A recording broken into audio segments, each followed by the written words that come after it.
Welcome to the Just Be a Man podcast. Please note, this podcast is for entertainment purposes only. Each individual is providing their own independent opinion. Follow, like, subscribe, and comment at Just Be a Man 2020 on Facebook, Instagram, Twitter, or YouTube. Also, expect new content every Wednesday on Spreaker.com or your favorite podcast app. Hello, everyone, and thank you for joining us at Just Be a Man. We've been asking for a little while now to get some listeners' suggestions on possible topics for us to talk about, and we got some. So what we wanted to do tonight, which again is a little different, instead of having one specific topic, we've identified a couple of them, actually four, that we want to talk about in a couple of various categories. So just to give you an idea of where we're going with this, we have a couple that are related to legacy. Basically, what are we expecting to leave behind? And there's another couple that are considered reflections, which are kinds of things that, as we look back over our life, some comments on that. So that's kind of the direction we like to go this evening. We have Mike, Stefan, Yes, sir. Charles, Yo. and Chuck is not able to join us this evening, but we'll have him back very, very soon. So I want to start with the first question here, guys. This is one of the topics that one of our listeners sent to us, and it was, do you feel like you're currently building generational wealth as well as generational tradition? So I think where they're going with this question is, have you made changes in your life, or do you have a plan in your life that's going to kind of keep your family set financially, or at least get a good start, and also traditions, things that they're going to carry on your family name as after you're out of here. So I'm going to start with you, Mike. What do you think about either generational wealth or even traditions that your family will be sharing? As far as generational wealth, I think you need to have, you need to have all your paperwork in order. You need to have a will. You need to be have your beneficiaries in order. All the different things that a lot of people can't do. I'm blessed to be able to do: invest in the stock market, have a 401k. I have real estate. If you consider the house, real estate and some other things, and insurance, life insurance. So believe it or not, those seem simple, but a lot of people don't have those items in place, and you're not going to be able to leave something or have a safety net for your family if those things aren't in place. And I've learned through my experience of networking and dealing with not only with my brothers, but also with older people, people in their twilight years who had this information, who didn't have estate planning, some who had estate planning. So preparation is the key in as far as that concerned. So in my regards, in my realm, that's my generational wealth, is having a safety net for my family and my kids and my wife and kids to fall back on if something ever happened to me. Thank you. All right, thanks, Mike. All right, Charles, it's kind of the same question. What kind of preparation have you made, or what kind of plans have you made to make the preparation? Everyone might not be there just yet, but what kind of things have you done, both financially and possibly even just traditional? Well, as far as finances go, a lot of it is exactly what Mike mentioned. Setting my children up, setting my wife up, making sure that, when I leave this place, that they're set financially, with the will, so on and so forth. But above and beyond that, I think it's a process of not necessarily fishing for them, but teaching them how to fish. So being very intentional about financial literacy and having that dialogue with my children on a regular basis, educating them on the differences between assets and liabilities, what it means to be in debt, how to read a credit report, what does it mean to own stock, things of that nature. And also, I have very young kids. My youngest twins are 11 years old, and we've already set them up with bank accounts. We have them, they have their own Visa cards that we can engage with them through the Cash app, for example. So there's a lot of that teaching that is taking place, so that in addition to, setting them up for, their college education and the will and things of that nature, in the event of our untimely death, they're able to at least carry forth the knowledge so that they can be functional in society, which is the ultimate goal.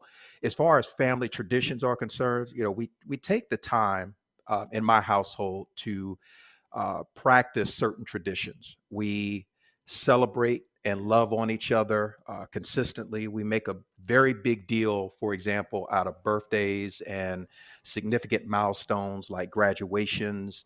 My daughter, for example, this week we just got her first car, and we made a tremendous Congratulations. deal. Yeah, appreciate that. We made Yeah, a yeah. big deal out of that as a family. The way we celebrate holidays, family trips, things of that nature. We're trying to not only create those traditions, but at the same time, simultaneously create memories for them. So when they go on in life, hopefully they carry those things forward with their families as well. So I those are like some of the that. things that we do.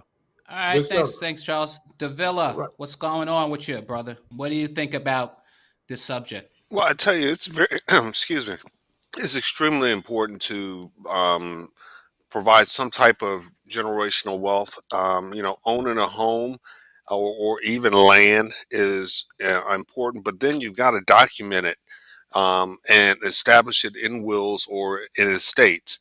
Because if you don't, then it becomes messy based on an untimely death and you don't have your will straight or the estate is not straight. Um, I recently just became involved in the stock market, and I want to pass on that trades to my daughters, and which I will real soon, as well as my niece or my nieces, because that's the best thing that you can pass on to kids is your knowledge, and hopefully they'll take that knowledge and run with it. Traditions, when it comes to family traditions, we celebrate, like Charles said, birthdays. I make sure at the minimum I'm on the phone with someone because it is huge. It's a milestone to make it another year. When it comes to family events, we try our best to get together during the holidays, or even when my girls come here during the summer. We almost always go on some type of vacation, even though they're grown adults. We're still establishing that tradition of getting together and then going and enjoying each other away from the home. So those are just some of the legacies that I can think of. That's good, Steph. I like that. That's good information. I think I would echo what a lot of you guys have said here. The one comment I would make also is that the comment of generation or the ideal of generational wealth sounds like big money things, and I don't see it that way. I think it's just a matter of making sure you've made some preparation so that you're not leaving this place worse than you came in, so that there's additional debt that someone has to deal with. So if you have a life insurance policy, I don't know, regardless of how many kids you have, if you have like, let's say 100 grand life insurance policy, at least you know your final expenses are taken care of and they got a little bit of cushion. It's not about generational wealth is not about leaving or having $1 million to give to every child. That's not what it means. It really just means that you're giving them something and that you're trying to help give them a little head start, right? So they're not starting in a hole. And as far as traditions, everything that you guys said were really good. I think it makes a lot of sense to get your children, your family used to making these memories each and every time. Go ahead, Mike. I think the dinner table is very important as far as a tradition is concerned. Uh Being huh. able to sit at the table and not only talk about your day's events, but also talk about how important it is to spend time together because life's too short. And I think a family that eats together and prays together, they know what's going on together. So you're less likely for somebody to fall through the crack, you know, if you're not there. You know what I mean? So I think that the more you're there, and during this quarantine, I know I shouldn't have mentioned that word, maybe not dating ourselves again, but I don't know. But I think it's important that we know what's going on in each other's lives. I don't care the kids up to the adults. Thank you. No, that's good. No, good, Mike. And you brought up another thing I was going to touch on real quickly as far as tradition is the church, right? And making you brought up prayer, but just church and just getting your kids started with that process. They may not follow it exactly the same way you would like them to, but at least you put that in front of them so that they're aware of that process, so it's not foreign to them. Give them a good base is what I think, and so that they have a relationship with God, and they know that they have a place to go when things ain't going as great as they'd like it to. So, all right, I think that's really good stuff. Right. If there's any more, is there any more comments on the generational stuff? All right, so that was one of our questions or one of the topics that was provided to us, and I think we did a pretty good job with that. One of the next ones is called, which we would put under the subject of reflections or category of reflections, is are you thriving in all aspects of your life? So the way I look at this is, are you right where you expected to be at this time? So all of us are in our 50s. How are you feeling about where you're sitting at, and what other goals you still have outstanding? I So I'm thought going to Mike start was with close. Charles. I thought Mike was close to 60. Well, we're gonna go Oh, you 50 don't love me plus. like you do. So Well, let the so elder Charles, go first. now let's let Charles go. And so Charles, what do you think about that as far as where you sit today in your 50 plus years? Well, I think it's a very good question that was posed. And right now, I feel as though I am in a very good place in terms of where I'm at in my life. However, I still have lots of work to do. I recognize that. I think the ultimate goal is to be thriving in every aspect, but I also believe that it's very possible to thrive in multiple aspects of your life, but I don't think you ever quite get there.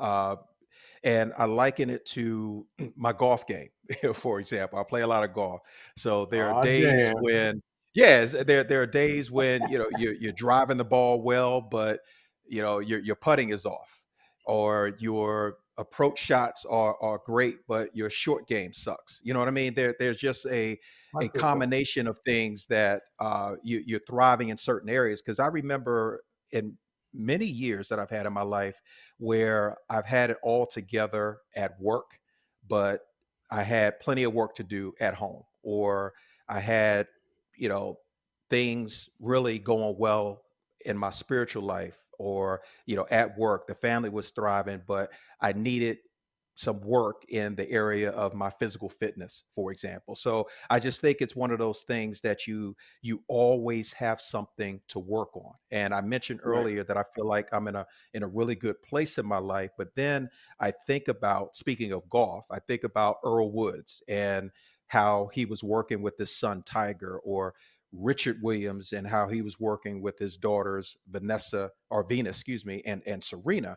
And I look at that and I'm like, wow, I have so much more work to do with my sons. You know what I mean? Because Yeah. I'm nowhere near Right. at that place of being that dedicated in their lives. I think I'm a good father, but when I think about some of those things and I look at some of those other examples, it just shows me that I still have an incredible way to go in terms of getting to that quote unquote ultimate destination where I'm just simply thriving in all aspects. All right. Okay. Good. That's good Good. stuff, Hey, let Charles. me ask you this. Yeah, let me ask you this, Mike. Same question, but I want to ask you something a little bit different about it. So we're still talking about all aspects of your life if you feel like you're thriving. But let me ask you it this way: are there any major obstacles that you can think of that may have altered your course? You altered your course so that you were on track, but then something got in the way, and that kind of made you shift gears a little bit, and now you're trying to get it back together. So, Mike, speak to that a little. I think that my altered state was, being in a single family home. I started out just to survive. I mean, and I say survive not in a negative way, but survive doing what we felt was necessary for us to be taken care of. My mother, just to see what she did for us, it transitioned over, to us to do what we can. And there were obstacles which I think could have went a different way if we were set up differently. But due to the fact that we did what was necessary to get where we needed to be, we learned how to thrive, and not be satisfied, and always wanted to survive to make continuous progress. And that's what I learned from my mother, is that, okay, we're surviving right now, but you continue to survive, to thrive, to always want to be better, to continuously challenge yourself. And I think it's easier said than done. It's hard as hell to do, but once you stick with it, I didn't think I would be where I am right now. but I think that you have to keep your eye on the prize, as they say. But you have to believe in yourself, and you have to know there's better out there. And because you can easily be pulled in, due to the fact that I lived in the inner city of New Haven, I saw a lot of people go downhill with drugs, alcohol, deaths, early deaths, you name it. That's not where I wanted to go. That's not what I wanted to do. And I think I survived a lot of that and experienced a lot of that stuff to make me thrive and to continuously challenge myself. So did I deal with some obstacles in life? Yes. Am I still thinking about some things that I can still get done today? Sure. But as of right now, I think I'm doing okay, but I can continuously do better, and that's what I'm going to continually try to do. Thanks. All right, Mike. Thank you. All right, Steph. So you can go after either one of those, right? If you want to just look at your life in its totality, or you want to speak to any obstacles that may have kind of altered your course. Well, I tell you, early on in life, I really didn't have any challenges, thriving when it comes to my military career. No problems at all. Of course, there are small obstacles, but nothing that derailed exactly what I wanted to accomplish in my military career. After the military, I continued to work with the Department of Defense for about 5 years, but then I lost my job, and things kind of changed. And I said, well, you know something, I need to go back to school anyway. So this was an opportunity for me to go back to school, and I was able to do that. But now, because of the pandemic, I'm not thriving. The what I went to get my master's in, that industry has completely dried up. And that was my focus. That was my goal. So right now, I'm not thriving. So I'm now searching for an opportunity to go in another direction so that we can really thrive. Because if not, um, I can see myself having, I may have to fight battles with depression because I'm not getting where I wanted to be at this point in my life. So, I've got to do some soul searching, and I've started doing that within the last 2 weeks of where do I want to be at the end of this year, and that's the only way that I can focus myself to potentially thrive, specifically with the pandemic going on. Okay. All right, Steph. All right. And so I didn't see that really. I know you said about losing your job, kind of an obstacle, but it was also an opportunity, right? So I think that's not the worst thing because it got you in a direction where you wanted to be. Correct. Now, the pandemic might be the obstacle because it's causing these new problems. Correct. So, all right. So I'll speak to that a little bit. And, I think Charles kind of hit the nail on the head. The question or the topic was, are you basically hitting on all cylinders? And the reality is, you can be doing well in one area and not the other. So you're always kind of in flux. I can say for myself, one of the things that I would say is I think I'm in a pretty good spot right now. But what I can say also with the at my age, I think my drive has changed a little bit. So 10 years ago, I might call myself very ambitious. And today I might say just ambitious, right? So now I think that what I'm reaching for is a little bit different. So I still feel successful at what I'm doing. Or am I hitting on all cylinders? Absolutely not. But in a lot of places I'm doing well. So that's kind of how I would answer that question. Okay, so the next one's a really good one, and it actually is going to be under reflections. So, topic number 3, reflections. I'm going to start with you, Steph. What would you tell your younger self? What would you tell your younger self? First of all, I would tell my younger self to invest early and just ride the wave. Invest early. If you could throw 20% of your paycheck into the stock market and let it sit, um, and just continue plugging into the stock market, I would do that. Now, of course, there's a danger because unfortunately I got divorced twice, so that money could have been attacked. But hey, who knows? Um, You know, but that's just the price to pay when you fall out of love. A couple other things I'd tell my younger self. Hey, Steph, let me Yeah, just sorry to interrupt you, that's but okay. if you only had one wish, I think it wouldn't be the stock market. I think you might want to deal with one of them divorces. Yeah, well, That's that's just true. me. That's true. Yeah, I wish I had met wife number three, early out. That'd have been nice. But the other thing that I would tell a younger self is you made the right decisions by going to an HBCU because it really helped. I became family.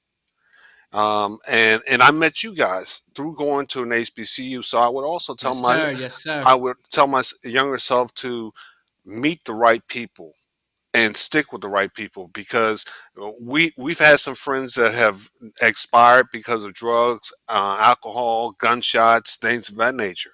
But if you surround yourself with the right people, you can thrive. And we've been thriving for almost 35 years. So that's what I would tell my younger self. I Facts. like that, Steph. That's good. Yeah, me too, man. Good Yo, stuff. Mike. Yo, Mike. Your younger Yeah. self.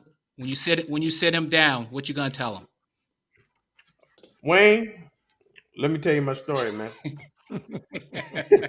That's a famous quote from one of our favorite movie, Weird Science. Y'all look it up. If they still have it, if they still got it in their repertoire.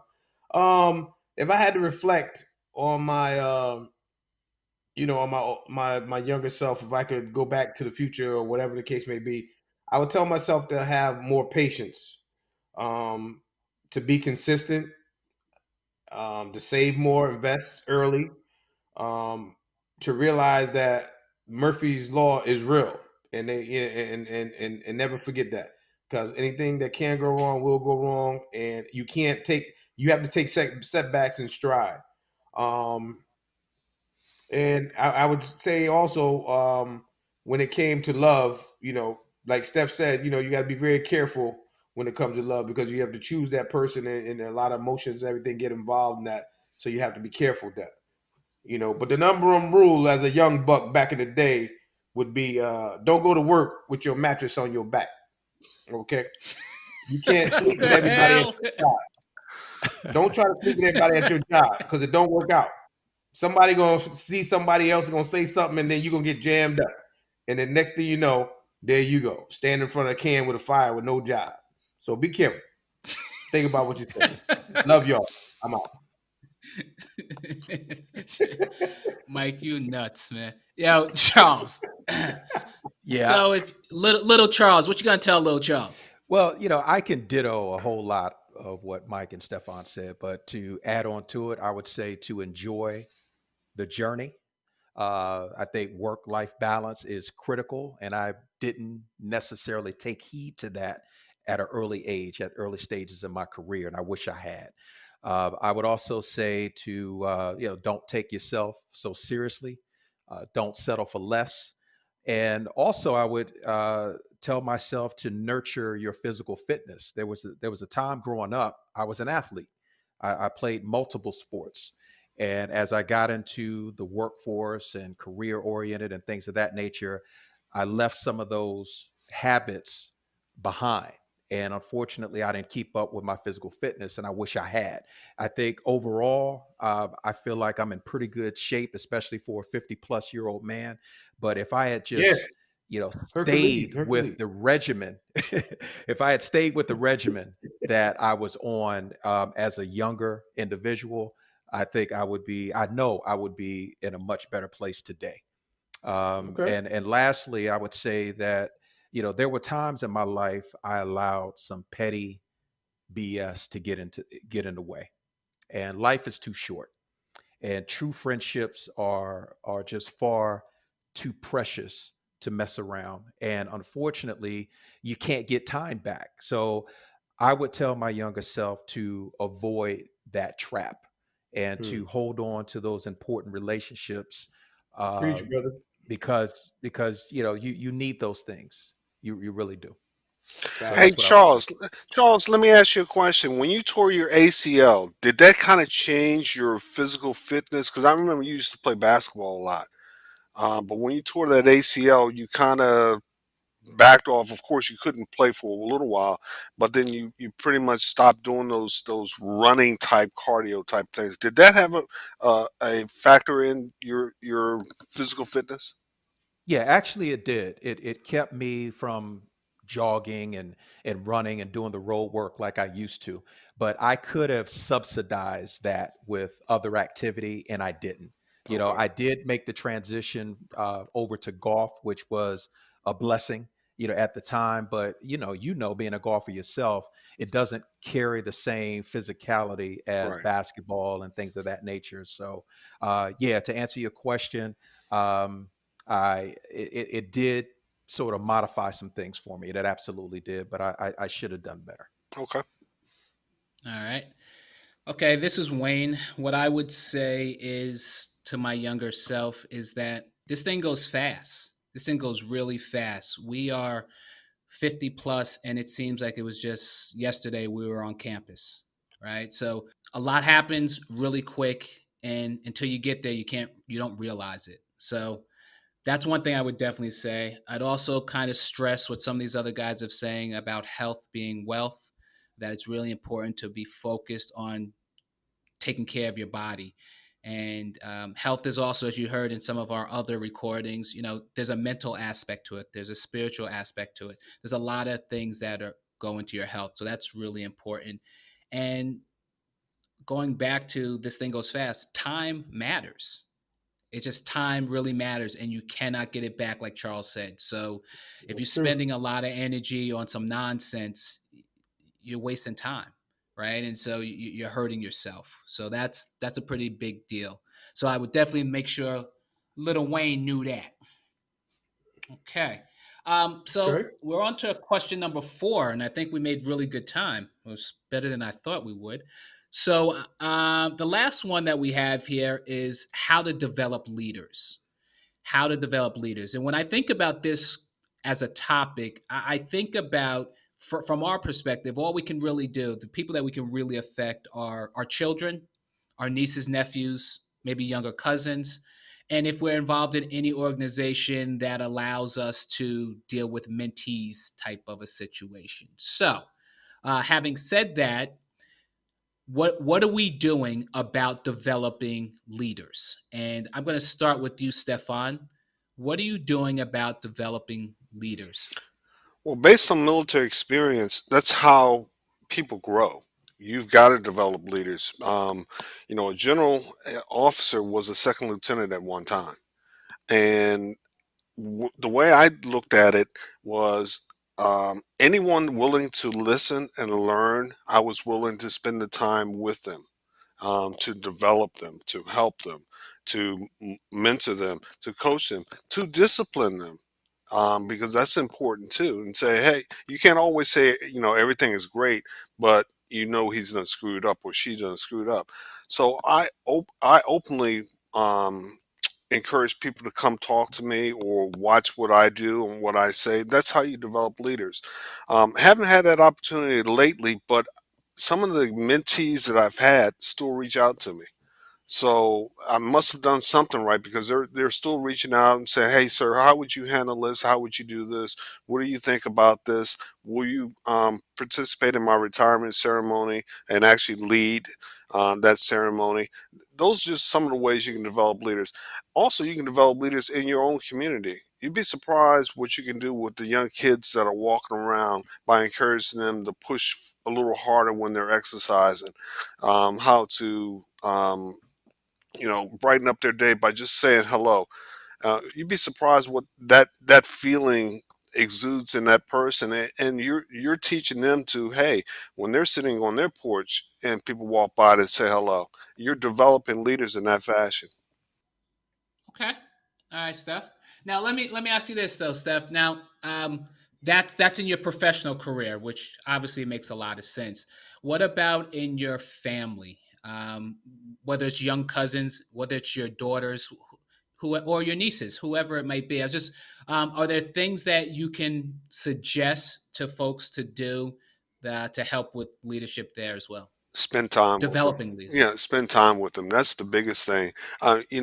Hey, just by me showing them how to do pancakes, I've taught both of my nieces as well as the daughters how to do pancakes. Spending that quality time with them means the world to them. Maybe not at that moment, but later on when they reflect, and then they can pass that on to their kids, or their friends and family. Because Uncle Stefan can really make some pancakes. Uncle Stefan can do this. Those small things of small little nuggets can possibly lead those kids down the right road. And also, they're willing to talk to me, and say, "Hey, what do you think about this? What do you think about that?" Is a form of leadership and mentoring.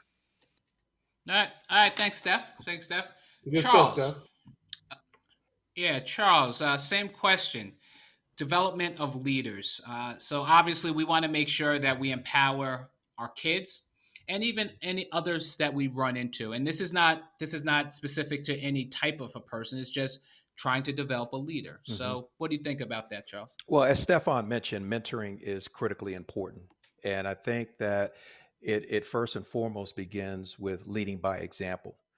You have to be one of those individuals that people sort of look up to as a leader, and then they will gravitate to you and perhaps be willing to listen to what you bring to the table. But it's an intentional process. We have to really focus on developing future leaders, whether it's in business and most certainly in our families, in our household. And one of the things that I do as far as my kids are concerned is that I really try to focus on developing their common sense, because I found that in my 20 plus years of being an executive in the business, that common sense, unfortunately, was lacking in a lot of individuals that were trying to move forward in the business. And I will take common sense over book smarts in a New York minute. Trust me. And so I think it's important that we really focus on developing in those areas. Train them to problem solve. When I engage with my kids, I don't give them all the answers when they come to me for questions, but I make sure that they know how to figure things out. I certainly I'm going to give them some guidance and some direction, but my interest is in them figuring out how to problem solve. Practicing that discipline, encouraging them along the way. Some other practical ways include, for example, sports participation. You know, that's a very good way of developing leadership in children. Having them lead projects, even projects around the house, things of that nature. And I think all of these things are just very good examples of how we can work with particularly young people in our family to help them develop their leadership skills. Okay. Thanks, Charles. Makra, what you got for us? Well, not too much because my Fitbit says I got breathing problems, but I'm still here. It's going off like it's stinging me. Like, yo, you need to start breathing more. I'm like, damn, did I fall asleep? I don't know. But to answer your question, how to develop future leaders. I refer that to to the kids. I have a 17-year-old, I have a 13-year-old, and I have 11-year-old daughter who thinks she's 22. Anyway, it's very important um, that they know responsibility, and they know roles and responsibility. Like, they have a list of things they have to do, and those lists are interchanged between each other as far as responsibilities of the house, outside the house, inside the house. Um, Things like that. Challenge them with real life situations, things that are on the news, things I hear on YouTube, things I hear on Instagram. I throw all these different things at them, whether it's a good answer or a crazy type of answer. I just want to let them know that these are the type of scenarios that they're going to be dealing with, and in order for them to overcome challenges, they need to use their critical thinking skills, the creativity for school, you name it, and hopefully it'll boost their confidence.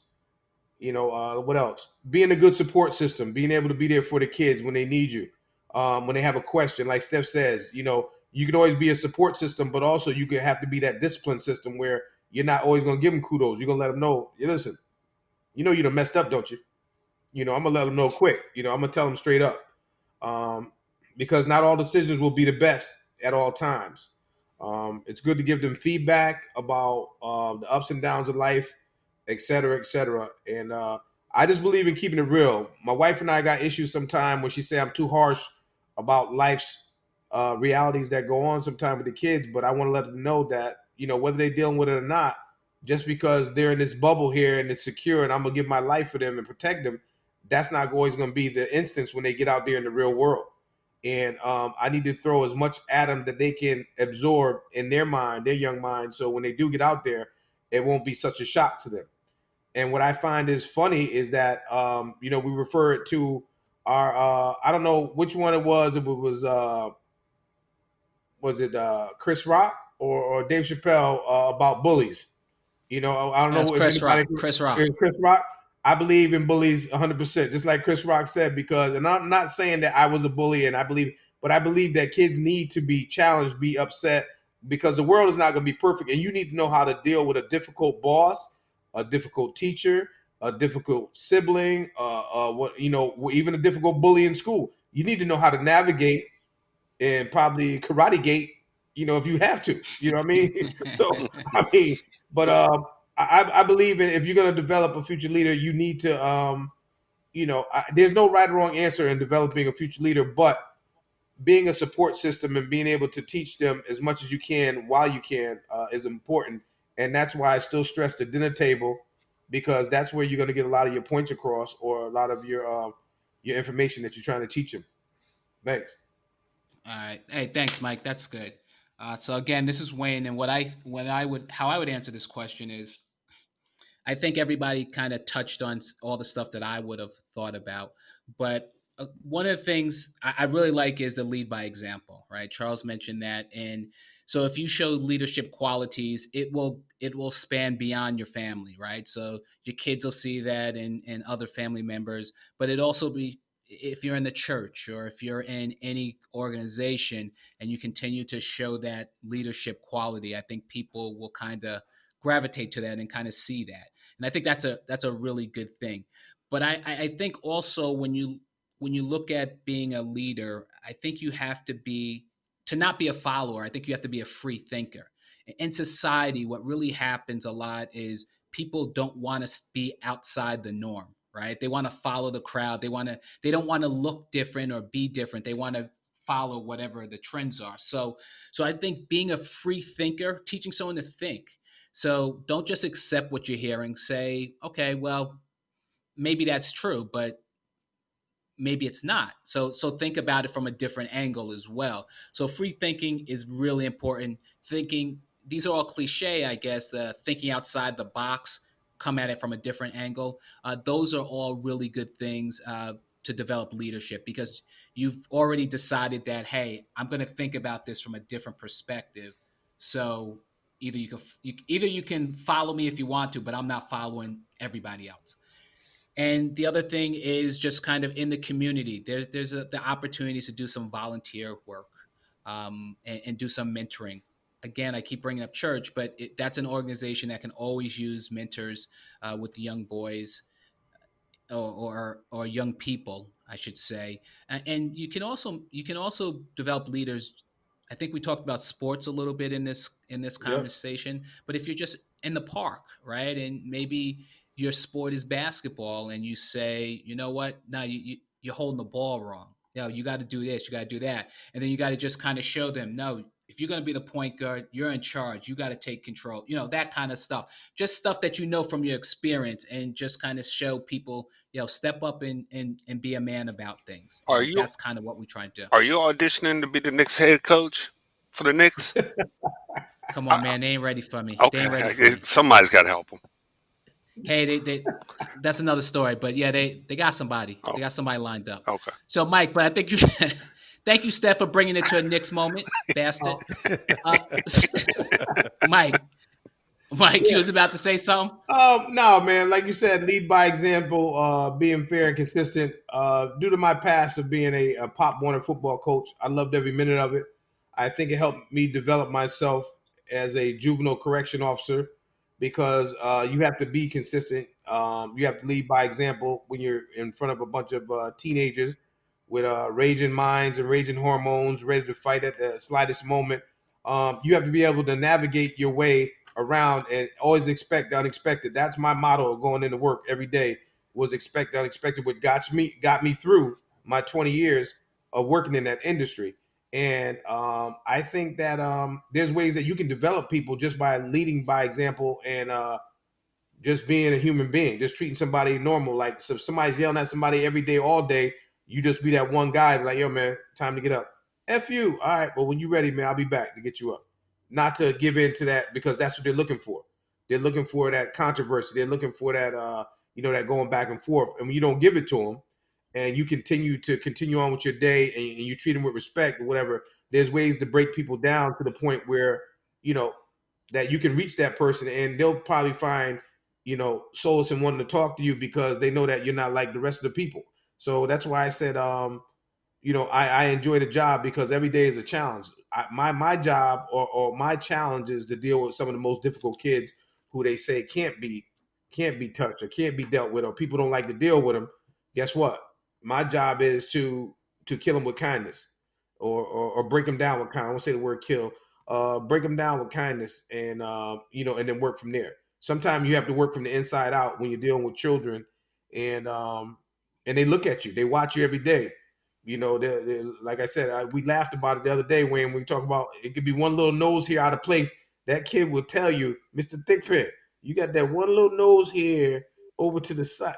They look at you, they watch you. You know what I mean? So not only do you have to be on point, but I think you have to make them on point. You have to make them accountable, to themselves, so they can learn how to survive out there in the streets once they get back out there, because we're protecting them. They're sleeping, they're secure. Their parents have nothing for them to worry about. They don't have anything to worry about. But when they get back out in the street, that's what they have to worry about. So I think it's very important that you do what you can when you can in regards to trying to develop a young person for the future. Thank you. Yeah, so if I could just, I like that, Mike. I just add a little comment to that. So for those of you who are listening, Mike works with in the detention center with the youth, and so that's a good example of people who are, or kids, youngsters that are followers, right, and involved in gangs and stuff like that, and it's hard for them to get out of that cycle. Right. So in order to kind of grow, I'm guessing you want to let them know they don't have to follow; they can be their own person, Right. whether it's male, female, and they can kind of be a leader as opposed to part of the following thing. Right. All right. Charles had something. Yeah, just real quick, to tag on to something Mike said. I love the part when he said, do what you can when you can. Because a lot of people, when they think about leadership development, they think about a long-term mentoring commitment. And it really doesn't have to be about that. It's Right. just each individual taking the opportunity to pick and choose their spots and provide feedback where they can. Because it truly takes a village to raise the younger generation up. It truly does. So if you see something, say something. Take the opportunity to provide encouragement to a young person, or to give them some feedback when things are not quite going the right way. And I think if enough people stepped up to do that, we could really do something special in terms of developing future leaders. Most Too definitely. many times we just let things go, you know, and it is broken. We know it's broken, and we don't say anything. So I think if more of us again stepped up to and took advantage of those opportunities, I think we could really do something collectively. So that's all I All wanted to right. say. That's true. All right. Good Thanks, stuff, Charles. Charles. Thanks, Charles. Hey, Steph, did you have any final thoughts on this? No, but I tell you, I just said no, but I do have something. I tell you, sometimes you just have to encourage kids. Real quick story. My niece was about, I think, 12 in middle school, and his bully kept messing with her, and he pulled a bra strap, and she jumped up, grabbed him, put him in a headlock to the Mm. point where he was almost screaming. So, did she get in trouble in the office? No, because she was bullied. Did she get in trouble at home? No. Matter of fact, all of us in the family, from her grandmother, her mother and father, myself, we said, "Great job. We don't want you fighting in school, but Right. sometimes you got to handle things, and teach them." you could see the just pure joy in her face because she did what was right to protect herself, but also she had the backing of the family. And that means the world to, a girl and a boy, but definitely a girl. Agreed. Agreed. Definitely, definitely. That was Okay. good stuff. That's That was a yeah, yeah, confidence yeah. builder for her because So she thought she probably was going to get in trouble. And you had you what you said, Steph. You had the support system. Y'all gave her that Yes. support system she needed to be more confident and to go on with her life and not have to worry about looking over her shoulder, or whatever, and knowing that she's going to do what's right to protect herself and protect others also. Yeah, especially and she's when her grandmother said, "Right on, girl. That's what you're supposed to do." I mean, that Yep. was huge. Yep. so now she's ready for the UFC mixed Oh, martial oh, oh, arts. no doubt. No, All oh, no, right, oh, no doubt. that's what's up. That's Yeah, what's up. yeah. So hey, thanks everybody for all your comments, your feedback. I think this was really really good show, and we'd really like to thank all the listeners that have provided some feedback to us and give us these topics that we just spoke on. Thank you. I think we'll definitely. Yeah, thanks everybody. We'll definitely do something like this again. We only selected 4 this time. We have a bunch more, but we just wanted to kind of.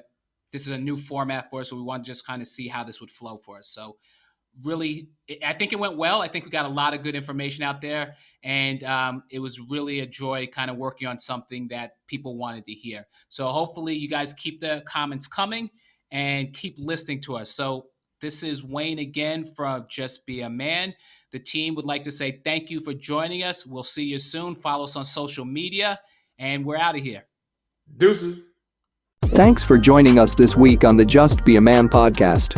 Be sure to check us out on social media at Facebook, Instagram, Twitter, or YouTube, where you can follow, like, subscribe, and comment at Just Be a Man 2020. We will love to receive your feedback. Also, if there is a topic you would like us to discuss, please leave your suggestion in the comments. Remember to tune in next Wednesday for more meaningful discussion. Until then, we wish you peace and blessings.